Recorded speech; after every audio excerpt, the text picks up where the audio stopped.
Beginilah aktivitas perempuan pencari tiram. Pagi ini, kami datang menemui Bu Fat di Sungai Lamnyong, Banda Aceh.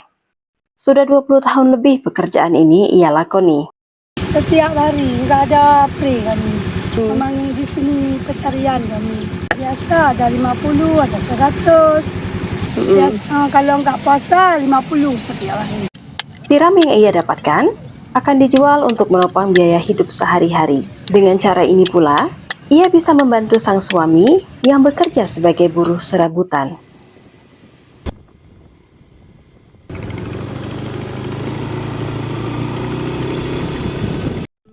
Di titik lain, kami bertemu Anissa. Ibu 3 anak ini meluangkan waktu di pagi hari untuk mencari tiram. Yang tak cok asalnya tapi napa ya. Dia lain. Anissa tidak bisa rutin mencari tiram.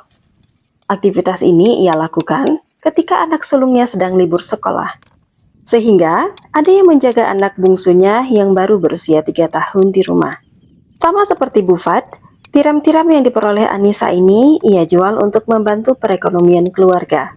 Setidaknya dalam sehari, ia bisa memperoleh 50.000 hingga 100.000 rupiah. Pencarian tiram di bantaran Sungai Lamnyong hingga Alunaga ini dilakukan para perempuan ketika air laut surut pada pagi hari. Tiram-tiram yang dipanen langsung dijual kepada pedagang tiram di sepanjang jalan Desa Tibang hingga Alunaga.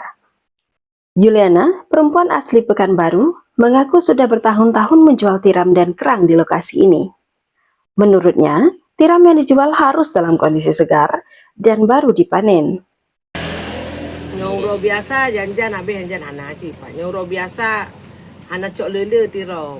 Cok besek ronyo lah. Tiram bukan sekedar hasil laut biasa. Bagi pencari tiram ini, tiram adalah harapan.